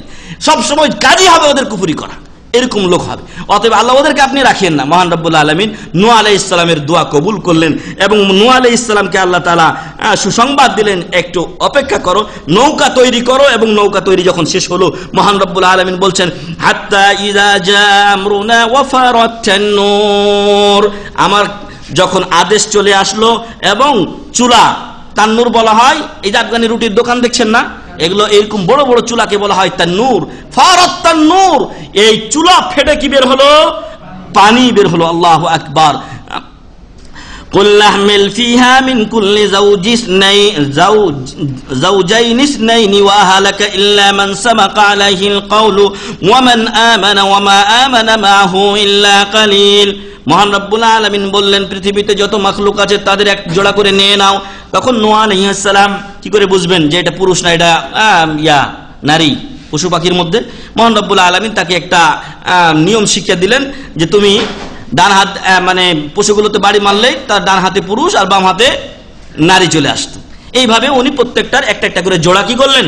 তার বিশাল সাফিনা নৌকাতে উঠিয়ে নিলেন এবং মহান রব্বুল আলামিন বললেন, ওয়া আহলাকা, তোমার পরিবারকেও তুমি উঠিয়ে নাও, অর্থাৎ তার যে ফ্যামিলি ছিল সেই ফ্যামিলিকে। ইল্লা মান সাবাকা আলাইহিল কওল, তবে যার উপরে আল্লাহ তাআলার বিধান আগেই অগ্রগামী হয়ে গেছে সে ব্যতীত। অর্থাৎ নূহ আলাইহিস সালামের যে ছেলে ছিল সে কিন্তু ঈমান আনেনি, তার স্ত্রী ঈমান আনেনি, ফলে তারা কিন্তু তোমার ফ্যামিলির মধ্যে হলেও নাজাত পাবে না। ওয়ামান আমানা, এবং তোমার সাথে যারা ঈমান এনেছে ওদেরকেও তোমার নৌকায় তুলে নাও। ওয়ামা আমানা মাহু ইল্লা কালিল, আল্লাহ তাআলা বলছেন যে নূহ আলাইহিস সালামের সাথে খুব কম লোকই কি এনেছিল? ঈমান এনেছিল। তারপর কি হলো ঘটনা? وقال اركبوا فيها بسم الله مجريها ومرساها إن ربي لغفور رحيم নূহ আলাইহিস সালাম বললেন ইরকাবু ফিহা, এই নৌকাতে তোমরা চড়ো বিসমিল্লাহ আল্লাহর নাম নিয়ে, মাজরেহা হে আল্লাহ তুমি এটাকে কি করো চালিত করো, অমুরসাহা এবং মহান রব্বুল আলামিন এটাকে কি করবেন চালিত করবেন, ইন্না রব্বি লাগাফুর রহিম নিশ্চয় মহান রব্বুল আলামিন আমার রব তিনি অত্যন্ত ক্ষমাশীল ও দয়ালু, ওয়াহিয়া তাজরি বিহিম ফি মাউজিন কাল জিবাল, এবং এই যেই দলটা নূহ আলাইহিস সালামের সাথে থাকলেন তাদেরকে নিয়ে এই নৌকা চলছিল ফি মাউজিন আপনার ঢেউয়ের মধ্যে, যে ঢেউগুলো ছিল কাল জিবাল পাহাড় সমপরিমাণ, বিশাল বিশাল ঢেউ। ওয়ানাদা নূহ ইবনাহু ওয়া কানা ফি মাযিল, আর নূহ আলাইহিস সালাম তার সন্তানকে ডাকলেন এবং সে তার নূহ আলাইহিস সালাম থেকে দূরে ছিল, ঈমান আনেনি। ইয়া বুনাইয়া রকাব মা'না ওয়া লা তাকুম মা'আল কাফিরিন, বৎসরে হে আমার ছেলে আমার সন্তান আদরের দুলাল তুমি আমাদের সাথে চড়ে নাও নৌকাতে, ওয়ালা তাকুম মা'আল কাফিরিন কাফেরদের সাথে থাকিও না। ক্বালা সাআবি ইলা জাবাল, এবার তার ছেলে কেনআন সম্ভবত নাম ছিল, তো সে বলল যে সাআবি ইলা জাবালিন ইয়াসিমুনি মিনাল মা, আমি পাহাড়ে আশ্রয় নিব, পাহাড় আমাকে পানি থেকে বাঁচিয়ে দিবে। ক্বালা লা আসিমাল ইয়াউমা মিন আমরিল্লাহ ইল্লা মার রাহিম, আজকে মহান রব্বুল আলামিন যাকে রহম করবেন দয়া করবেন সে ব্যতীত কেউ আর বাঁচতে পারবে না। হুমাল মাউজু ফাকানা মিনাল মুগরাকিন, এরপর আরেক ধাক্কা এসে বাপ ও বেটার মাঝে বিচ্ছিন্নতা সৃষ্টি করে দিল এবং ডুবে গেল কে নূহ আলাইহিস সালামের সন্তান, নবী হয়েও নিজের সন্তান কাফের হওয়ার কারণে বাঁচাতে পারলেন না। ওয়াকিলা ইয়া আরদু ব্লাই, এইভাবে দুনিয়ার সব যত কাফের ছিল কি হলো ধ্বংস হয়ে গেল। এবং মহান রব্বুল আলামিন বলছেন ওয়াকিলা ইয়া আরদু ব্লাই মাকি ওয়া ইয়া সামা ওয়া আকলি, মহান রব্বুল আলামিন মাটিকে বললেন যে তোমার যত ইবলা বলা হয় গিলে নেওয়া, মাটি জমিন তোমার যত পানি আছে পানিকে কি করো গিলে নাও, ওয়া ইয়া সামা ওয়া আকলি, এবং আকাশ তুমি তোমার পানি বন্ধ করে দাও, যে বৃষ্টি হচ্ছিল সে বৃষ্টি বন্ধ করে দাও। ওয়াগিদাল মাউ, এবং পানি কি হলো শুকিয়ে গেল। ওয়াকুদিয়াল আমর, আল্লাহর বিষয় কি হলো খালাস, সবাই ধ্বংস হয়ে গেল, যারা ঈমান এনেছিলেন তারা বাকি থাকলেন। ওয়াস্তাওয়াত আলাল জুদি, এবং নূহ আলাইহিস সালামের যে নৌকা ছিল সেটা জুদি পর্বতে গিয়ে দাঁড়ালো। ওয়াকিলা বু'দাল লিল কওমিজ যালিমিন, আর ঘোষণা করে দেওয়া হলো জালেম অত্যাচারী সম্প্রদায় তারা ধ্বংস হোক, দূর হোক তারা। সূরাত হুদ 40 থেকে 44 নম্বর আয়াতে মহান রব্বুল আলামিন কথাগুলো বলেছেন। তাহলে মহান রব্বুল আলামিন পানি দিয়ে ধ্বংস করেছেন ফিরআউনকে, তার কওমকে পানি দিয়ে ধ্বংস করেছেন মহান রব্বুল আলামিন নূহ আলাইহিস সালামের প্রতি যারা ঈমান আনেনি তার কওমের লোকেরা তাদেরকে, এবং এই পানি এই বৃষ্টি এক প্রকার বৃষ্টি দিয়ে আল্লাহ তাআলা ধ্বংস করেছেন কাকে লূত আলাইহিস সালামের কওমকে। মহান রব্বুল আলামিন বলছেন ওয়া আমতারনা আলাইহিম মাতারা, আমি নূহ আলাইহিস সালামের কওমের মধ্যে যারা ঈমান আনেনি তার প্রতি যারা অবাধ্য ছিল তাদের উপরে আমি বৃষ্টি বর্ষণ করলাম। ফানজুর কাইফা কানা আকিমাতুল মুজরিমিন, অতএব তুমি ভেবে দেখো যে ওই পাপিষ্ঠদের শেষ পরিণাম কেমন ছিল। সূরাতুল আরাফ 84 নম্বর আয়াত। আর মহান রব্বুল আলামিন সূরা হুদের 82 নম্বর আয়াতে বলছেন ফালাম্মা জা আমরুনা, যখন মহান রব্বুল আলামিনের আযাব চলে আসলো আল্লাহ বলছেন জাআলনা আলিয়াহা সাফিলাহা, মহান রব্বুল আলামিন নূহ আলাইহিস সালামের লূত আলাইহিস সালামের কওম যে এলাকায় বসবাস করত ওই এলাকার উপরি ভাগটাকে নিচের ভাগে করে দিলেন। তার মানে এইভাবে জমিন ছিল, জিবরিলকে দিয়ে এইভাবে এটা উপরে উঠিয়ে আবার উল্টিয়ে দিলেন, এবং ওইটা আযাবের একটা স্থান হিসেবে চিহ্নিত হয়ে আছে থাকবে। ওয়া আমতারনা আলাইহা হিজারাতাম মিন সিজ্জিলিম মানদুদ, এবং তাদের উপরে বৃষ্টি বর্ষণ করলাম কিসের হিজারাতান পাথর, মিন সিজ্জিল মানে জ্বলন্ত জ্বলন্ত এবং অত্যন্ত উত্তাপলা, মানদুদ মুতাতাবে একটার পর আরেকটা পড়তেছিল ওদের উপরে। এইভাবেই মহান রব্বুল আলামিন প্রথমত তাদেরকে পাথরের বৃষ্টি দিলেন যেগুলো তাদের জন্য আযাব ছিল, এরপরে আবার উল্টিয়ে দেওয়া হলো। এইভাবে মহান রব্বুল আলামিন কাকে ধ্বংস করেছেন লূত আলাইহিস সালামের কওমকে ধ্বংস করেছেন। সম্মানিত ভাই এবং বন্ধুগণ, মহান রব্বুল আলামিন এরকম বিভিন্ন সময় বিভিন্ন তুফান দেন, টর্নেডো দেন, এবং আপনার অনেক সময় আগ্নেয়গিরি দিয়ে মানুষকে হক পথে ফিরে আসার একটা সুযোগ করে দেন, কিন্তু আমরা এগুলো থেকে শিক্ষা নেই না। ফলে দেখা যাচ্ছে বেনামাজি ব্যক্তি বেনামাজি অবস্থায় রয়েছে, জেনাকারী ব্যক্তি জেনা করা অবস্থায় রয়েছে, দেখা যাচ্ছে ধূমপানকারী ব্যক্তি ধূমপান করা অবস্থায় রয়েছে, নামাজ ত্যাগকারী ব্যক্তি নামাজ ত্যাগ করা অবস্থায় রয়েছে, কেউ এগুলো থেকে নসিহত কবুল করে না। নসিহত কবুল করে শুধু তারাই যারা মুমিন এবং মুসলিম, যারা সত্যিকার ইসলামকে ভালোবাসে, যারা ইসলামের উপর আমল করে, তারাই এর থেকে নসিহত কবুল করে। আসুন আমরা আল্লাহ তাআলার বিভিন্ন আযাব এগুলো থেকে নসিহত কবুল করি এবং এগুলোকে আল্লাহ তাআলা আমাদের জন্য একটা পূর্ব সতর্কতা হিসেবে প্রেরণ করেন। মানুষ যখন পূর্ব সতর্কতাকে মানে না, যখন অধ্যতা প্রকাশ করে, তখন আল্লাহ তাদেরকে ধ্বংস করে দেন। আয়েশা রাদিয়াল্লাহু আনহা তিনি বলছেন যে রাসূল সাল্লাল্লাহু আলাইহি ওয়াসাল্লামকে দেখতাম বৃষ্টি যখন আকাশে দেখা যেত তখন তিনি বিচলিত হয়ে যেতেন। তখন তিনি কি হতেন? বিচলিত হয়ে যেতেন। এবং আয়েশা রাদিয়াল্লাহু আনহা তাকে জিজ্ঞাসা করলেন যে ইয়া রাসূলুল্লাহ সাল্লাল্লাহু আলাইহি ওয়াসাল্লাম আন-নাসু ইযা রাআউ আল-গায়মা ফারিহু রাজা আন ইয়াকুনা ফিহি আল-মাতার, মানুষ যখন মেঘমালা দেখে তখন সেখানে বৃষ্টি হবে মনে করে তারা তাতে সন্তুষ্ট হয়। ওয়া আরাকা ইযা রাআইতাহু উইফাত ফি ওয়াজহিকা আল-কারাহিয়া, কিন্তু আপনাকে দেখছি যখন বৃষ্টি বা মেঘমালা দেখা দেয় তখন আপনার চেহারাটা মানে বিকৃতি চলে আসে, অর্থাৎ আপনি যেন এই মেঘমালাকে কি করছেন? অপছন্দ করছেন, এরকম মনে হয়। ফাকালা রাসূল সাল্লাল্লাহু আলাইহি ওয়াসাল্লাম বললেন ইয়া আয়েশা, হে আয়েশা রাদিয়াল্লাহু আনহা, মা ইউআমিনুনি আন ইয়াকুনা ফিহি আযাব, কোন জিনিসে আমাকে নিরাপত্তা দিবে বা আমাকে নিশ্চিত করবে যে এই মেঘমালার মধ্যে আযাব নেই? আযাবও থাকতে পারে। অনেক সময় দেখবেন যে পানি হচ্ছে ঠিকই, বৃষ্টি হচ্ছে ঠিকই, কিন্তু বৃষ্টির সাথে বড় বড় পাথর আছে। পাথরে কি হয়? ধান নষ্ট হয়ে যায়, আম নষ্ট হয়ে যায়, ফসল নষ্ট হয়ে যায়। এগুলো আল্লাহর আযাব। মানুষকে তখন আল্লাহর দিকে ফিরে আসতে হবে। আর এই জন্যই রাসূল সাল্লাল্লাহু আলাইহি ওয়াসাল্লাম যখনই এরকম মেঘমালা ও বৃষ্টি দেখতেন তখনই আল্লাহর কাছে দোয়া করতেন যে হে আল্লাহ, এর মাঝে যা কল্যাণ আছে তা তুমি আমাদেরকে দান করো, এর মাঝে যত অকল্যাণ আছে তা দেখে তুমি আমাদেরকে হেফাজত করো। এবং এমনই প্রচণ্ড ঝঞ্ঝা বায়ু এবং বাতাস ও টর্নেডো গতির হাওয়া দিয়ে ধ্বংস করে দেওয়া হয়েছিল কওমে আদ, কওমে হুদকে। হুদ আলাইহিস সালামের কওম ছিল কওমে আদ, এই আদদেরকে আল্লাহ তাআলা ধ্বংস করে দিয়েছিলেন। রাসূল সাল্লাল্লাহু আলাইহি সাল্লাম আয়েশা রাদিয়াল্লাহু আনহাকে কথাগুলো বলার পর তিনি বললেন যে কাদ উযিবা কওমুম বিররিহ, অনেক কওমকে প্রচণ্ড বায়ু দিয়ে, হাওয়া দিয়ে, বাতাস দিয়ে ধ্বংস করে দেওয়া হয়েছে। ওয়াকাদ রাআ কওমুন আল আযাবা ফাকালু হাযা আরিদুম মুমতিরুনা, কওমে আদের অবস্থা কি হয়েছিল? হুদ আলাইহিস সালামের কওম, তারা দেখলো যে আকাশের কোণে মেঘমালার মতো কি যেন আসছে, তখন তারা বলল যে এটা তো মেঘমালা, আমরা বৃষ্টি এখনই পাবো। কিন্তু মহান রব্বুল আলামিন বলছেন ফালাম্মা রাআউহু আরিদাম মুস্তাকবিলা আউদিয়াতিহিম, তাদের উপত্যকায় যখন তারা এটাকে উঠতে দেখলো উপরে, ক্বালু হাযা আরিদুম মুমতিরুনা, এটা মেঘমালা আমাদেরকে বৃষ্টি দিবে। বাল হুয়া মাস্তাজালতুম বিহি রিহুন ফিহা আযাবুন আলীম, মহান রব্বুল আলামিন বললেন যে এটা বৃষ্টি নয়, বরং হুদ আলাইহিস সালামের কওম আদ বলেছিল এবং প্রত্যেকটা জাতি তাদের নবীদেরকে বলেছিল যে যদি তুমি সত্যিকার নবী হও তাহলে আযাবের ভয় দেখাও, আযাব নিয়ে আসো। খুলে দেখুন সূরাতুল আরাফ, একটার পর একটা আয়াতে মহান রব্বুল আলামিন এই কথাগুলো উল্লেখ করেছেন। তো মহান রব্বুল আলামিন বললেন বাল হুয়া মাস্তাজালতুম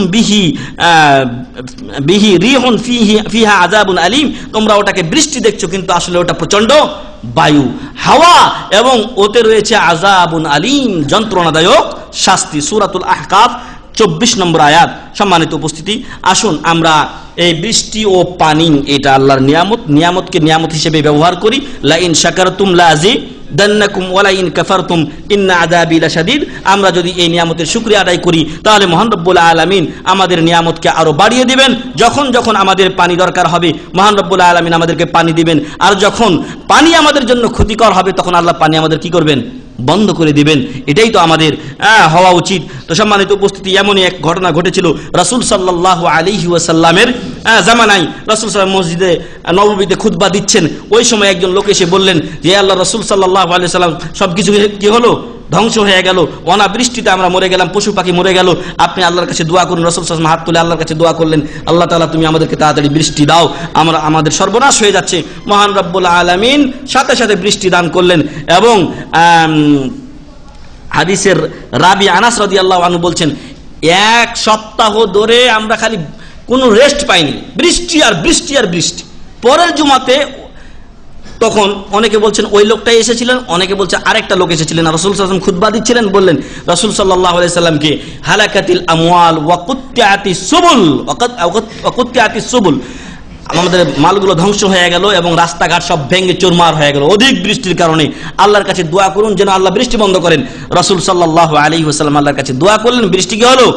বন্ধ হয়ে গেল। সম্মানিত উপস্থিতি, তো যদি অনাবৃষ্টি হয় তাহলে আল্লাহর কাছে কি করতে হবে? বৃষ্টি প্রার্থনা করতে হবে। এটা খুতবার সময় হতে পারে, খুতবার শেষে যে দোয়া হয়, এবং এদেশের আলেম ওলামা যারা খুতবা দেন তারা প্রায় সময় এই দোয়া করেন।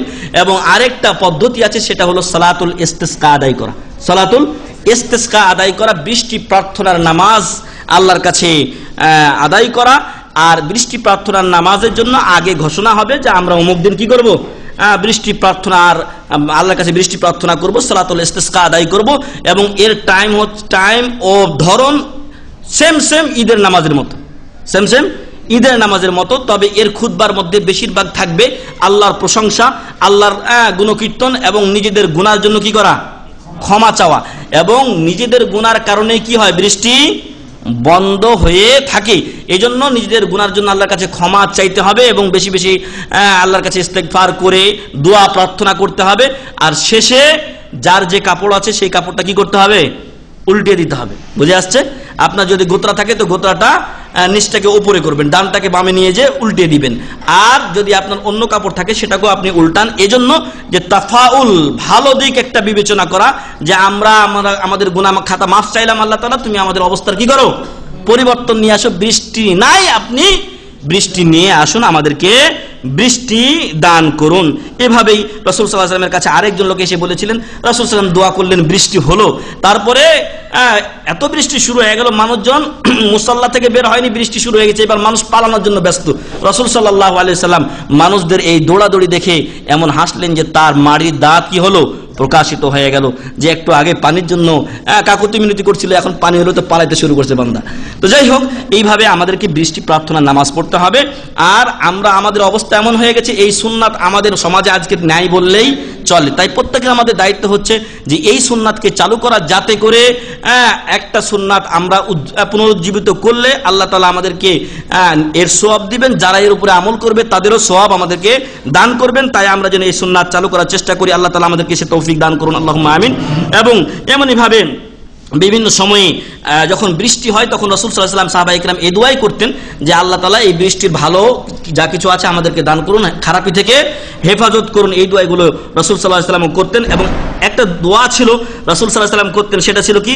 আল্লাহুম্মা লা তাকতুলনা বিগাযাবিকা ওয়া লা তুহলিকনা বিআযাবিক। হে আল্লাহ, তোমার ক্রোধ দিয়ে আমাদেরকে ধ্বংস করিও না এবং আমাদেরকে হত্যা করিও না। ওয়ালা তুহলিকনা বিআযাবিক, আর তোমার আযাব দিয়ে আমাদেরকে ধ্বংস করে দাও না। ওয়া আফিনা ক্বাবলা যালিক, আর যদি এরকম কোনো ঢালাও আযাব আসে তার আগে তুমি আমাদেরকে নিরাপদে সরিয়ে নাও। যে সকল কারণে আপনার অনাবৃষ্টি হয় এবং অনাবৃষ্টির কারণে দুর্ভিক্ষ হয়, তার মধ্যে মানুষের পাপী এর অন্যতম কারণ। মুসা আলাইহিস সালামের কওমের ব্যাপারে বলা হয়েছে, সেখানে একটা মুসা আলাইহিস সালামের যুগে বৃষ্টি হচ্ছিল না, উনি বৃষ্টি প্রার্থনার জন্য বের হলেন। অবশ্যই এটা সম্ভবত ইসরায়েলি বর্ণনা হবে। তো সেখানে বলা হয়েছে যে মুসা আলাইহিস সালামকে আল্লাহ তাআলা, মুসা আলাইহিস সালাম অনেক কাকুতি মিনতি করে সবাই একসাথে আল্লাহর কাছে দোয়া করলেন, ক্ষমা চাইলেন, কিন্তু বৃষ্টি হয় না। 3বার 4বার এইভাবে করার পরে আল্লাহ তাআলা তখন মুসা আলাইহিস সালামকে বললেন যে তোমার কওমের মাঝে একটা যুবক আছে যে 40 বছর যাবত অন্যায়ে জড়িত, সে যদি এখান থেকে বের না হয় তাহলে আমি বৃষ্টি দেব না। তখন মুসা আলাইহিস সালাম বললেন, এই পাপে অপরাধী ব্যক্তি তাড়াতাড়ি বের হয়ে যাও, বৃষ্টি হচ্ছে না। ওই লোক এবার যে এই অপরাধে জড়িত সে তো আছে ওখানে, সে এবার ভাবলো যে আমি যদি এখান থেকে বের হয়ে যাই লোকজন আমাকে চিনবে, আমি লাঞ্ছিত অপমানিত হয়ে যাব মানুষের কাছে। তখন তিনি তার মাথাটাকে চাদর দিয়ে ঢেকে বুকের সাথে মাথা নিয়ে তিনি আল্লাহর কাছে কাকুতি মিনতি করে ক্ষমা চাইলেন। মহান রব্বুল আলামিনকে বললেন তিনি যে হে আল্লাহ, 40 বছর যাবত তুমি আমাকে অপমানিত করনি, আর আজকে আমি তোমার কাছে ক্ষমা চাচ্ছি, তুমি কি আমাকে আজকে অপমানিত করবে? তুমি আমার দোয়া কবুল করো, যাতে কি তুমি বৃষ্টি দাও। আল্লাহ তাআলা তার তওবা কবুল করলেন এবং বৃষ্টি হয়ে গেল। মুসা আলাইহিস সালাম বললেন, আল্লাহ কেউ তো বের হলো না, আপনি বৃষ্টি দিলেন যে। তখন মহান রব্বুল আলামিন বললেন যে লোকের কারণে বৃষ্টি বন্ধ ছিল তার কারণে কি হয়েছে, বৃষ্টি হয়েছে। মুসা আলাইহিস সালাম বললেন যে ওই লোক তো তওবা করার কারণে হয়েছে, তো আমাকে ওই লোককে একটু দেখিয়ে দিন যাতে করে ওর কাছ থেকে তওবার নিয়মটা আমি শিখে নিতে পারি, জেনে নিতে পারি। আল্লাহু আকবার। তখন মহান রব্বুল আলামিন বললেন যে মুসা আলাইহিস সালাম, আমি ও অপরাধী অবস্থায় আমি তাকে লাঞ্ছিত করিনি, আর ও তওবা করলো, তওবা ওর গ্রহণ করলাম, তারপরে আমি ওকে কি লাঞ্ছিত করব? অর্থাৎ মুসা আলাইহিস সালামকে যদি বলে দেন তাহলে লোকটা চেনা হয়ে গেল না। এই জন্য আল্লাহ তাআলা তার কথা বলেননি। অবশ্যই এটা ইসরায়েলি বর্ণনা, তবে সত্য হতেও পারে। এমনই আরেকজন লোক মাঠ দিয়ে চলছেন, তো কিছু মেঘমালা বাদল খুব দ্রুত গতিতে যাচ্ছে। হঠাৎ করে একটা আওয়াজ উনি শুনলেন, এবং এটা সহিহ হাদিসের কথা, সহিহ মুসলিম আপনার 5299 নম্বর হাদিস। হঠাৎ করে শুনলেন যে ইসকি হাদিকাতা ফুলান, অমুকের বাগানে তুমি পানি দাও। তখন এই লোক আশ্চর্য হয়ে গেল, ব্যাপার কি রে? তারপর উনি দৌড়াচ্ছেন ওই মেঘের পিছে পিছে, গিয়ে দেখলেন যে এক জায়গায় এই মেঘমালাগুলো গিয়ে বৃষ্টি হয়ে গেল। দেখলেন ওইখানে একটা লোক দাঁড়িয়ে আছে এবং ও পানি কাটাচ্ছে, পানি কাটায় না, আইল দিয়ে ও যে জায়গায় পানি দরকার ওই দিকে দিচ্ছে। বলছে ভাই তোমার নাম কি? বলছে যে আমার নাম তো অমুক। বলছে তুমি কি কাজ করো? বলছে যে আমি এই বাগানের দেখাশোনা করি, বাগানের তিন ভাগ ফসলকে আমি 3 ভাগ করি, 1 ভাগ নিজে খাই, 1 ভাগ ফকির মিসকিনকে দেই, 1 ভাগ এই বাগানেই আবার যে খরচ হয় সেই খরচের কাজে ব্যয় করি। তো বলছে তুমি কেন আমাকে জিজ্ঞাসা করছো এই ব্যাপারে? তো বলছে যে আমি এই তোমার নাম যেটা শুনলাম এই নামেই আমি আকাশে যখন মেঘমালা চলছিল তখন আমি শুনলাম একটা আওয়াজ যে অমুকের বাগানে কি করো, পানি দাও। আমি এই জন্য তোমাকে জিজ্ঞাসা করলাম, ওই নামটা আর এই নামটা সেম নাম, তুমি হচ্ছে সেই লোক। আল্লাহু আকবার। তো সম্মানিত উপস্থিতি, যদি আমরাও এভাবে আমাদের ফসলকে, আমাদের টাকা পয়সাকে ব্যবহার করতে পারি, আল্লাহ এরকম খাস রহমত দিবেন না আমাদেরকে? অবশ্যই দিবেন। তাই আসুন আমরা অন্যায় কাজ ছেড়ে দেই, পাপের জন্য আল্লাহর কাছে ক্ষমা চাই, এবং আল্লাহ তাআলা যেন আমাদেরকে ক্ষমা করে দেন, আল্লাহুম্মা আমিন। এবং অনাবৃষ্টির যে আযাব সেটা যেন মহান রব্বুল আলামিন আমাদেরকে না দেন। আরো এই বিষয়ে বিস্তারিত জেনে নিন সূরাতুন নূহের 10 থেকে নিয়ে 12 নম্বর আয়াত, 3টি আয়াত, সেখানে আল্লাহ তাআলা এই ব্যাপারে বিস্তারিত আলোচনা করেছেন। আমি শেষ করছি আমার আলোচনা। তবে ওলামাগণ বলছেন যে এই শীতকাল মানে বৃষ্টির পরে কি হয়, বৃষ্টি আসার পরে শীতকাল চলে আসে, এখন আমাদের শীতকাল শুরু হবে। এই শীতকালকে সকল ওলামায়ে কেরাম তারা গানিমাতুন বারেদা বলেছেন, একটা ঠান্ডা গনিমত বলেছেন, এজন্য যে শীতকালে রাত লম্বা হয়, অতএব সারা রাত ওই কম্বলের তলে ঘুমিয়ে দিয়ে কাটাবেন না, বরং কিছু একটা টাইম, আধা ঘন্টা, 1 ঘন্টা, 1 ঘন্টা 40 মিনিট যা পারেন আপনি তাহাজ্জুদের নামাজ পড়ার চেষ্টা করবেন। আল্লাহ যেন আমাদের তৌফিক দান করেন, আল্লাহুম্মা আমিন। আর এই বৃষ্টির বেশ কিছু বিধান আছে, সালাতুল ইস্তিসকা আমি বলেছি, আরো বিস্তারিত জেনে নেবেন। আরো একটা বিষয় হচ্ছে যে বৃষ্টি যখন আসে এটা সব আল্লাহর কাছ থেকে দ্রুত আসে, তাই না? তো এই জন্য রাসূল সাল্লাল্লাহু আলাইহি সাল্লাম যখন বৃষ্টি এসেছিল নিজের পাগড়িটা খুলে দিয়ে যতটুকু পেরেছিলেন গায়ে আকাশের বৃষ্টিগুলো মাখার চেষ্টা করেছিলেন, কারণ তিনি বলেছিলেন যে এটা আল্লাহ তাআলার কাছ থেকে খুব এখনই নাজিল হয়েছে, এই জন্য রহমত বরকত মনে করে তিনি এই পানিটাকে কি করেছিলেন, গায়ে মেখেছিলেন। এটা সুন্নাত। তাই প্রথম যখন বৃষ্টি আসবে বেশি আবার ভিজিয়েন না, বেশি ভিজে ঠান্ডা লাগিয়ে পরে আমাকে দোষ দিয়েন না, বরং স্বাভাবিক গতিতে কিছুটা পানি শরীরে লাগানো, এটা রাসূল সাল্লাল্লাহু আলাইহি ওয়াসাল্লামের সুন্নাত। তারপরে আরেকটা, যদি অধিক বৃষ্টি হয় তাহলে জোহর ও আসরকে এবং মাগরিব ও ইশাকে কি করা যায়, জমা করা যায়, তবে কসর না। যেহেতু আপনি মুসাফির না, আপনি মুকিম, শুধু একটা দেওয়া হয়েছে, আপনাকে ছাড় দেওয়া হয়েছে যে একসাথে পড়ে নেবেন, কারণ পরে রক্ত হয়তো আপনি মসজিদে নাও আসতে পারেন। 3 নম্বর একটা বিধান, সেটা হলো যে আজানের পরপরই বলা হতো আস-সালাতু ফির রিহাল অথবা আলা সাল্লু ফি রিহালিকুম। অনেক বৃষ্টি হলে আজান দেওয়ার পরে তখনকার যুগের মুয়াজ্জিনরা বলতেন বাড়িতে বাড়িতে নামাজ পড়ে নাও, যদি অধিক বৃষ্টি হয় তাহলে মসজিদে আসার কষ্ট করার দরকার নেই, বাড়িতেই নামাজ পড়বেন। 4 নম্বর একটা বিষয় যে যখন বৃষ্টি হবে তখন বৃষ্টির কল্যাণ চাইতে হবে এবং এর খারাপি থেকে আল্লাহর কাছে হেফাজত চাইতে হবে। মহান রব্বুল আলামিন যেন আমাদেরকে আমাদের জন্য কল্যাণকর যে বৃষ্টি সেটা দান করেন, আল্লাহুম্মা আমিন। এবং বৃষ্টির যে আযাব ও ক্ষতিকর দিক সেগুলো থেকে আল্লাহ তাআলা আমাদেরকে হেফাজত করেন, আল্লাহুম্মা আমিন। সর্বোপরি বৃষ্টির পানি ও বৃষ্টি আমাদের জন্য নিয়ামত, এই নিয়ামতকে নিয়ামত হিসেবে গ্রহণ করে আল্লাহর শুকরিয়া আদায় করা তৌফিক দান করেন, আল্লাহুম্মা আমিন। এবং পানিকে যেন আমরা ন্যায় কাজে ব্যবহার করি, অপব্যবহার না করি, আল্লাহ আমাদেরকে সে তৌফিক দান করুন, আল্লাহুম্মা আমিন।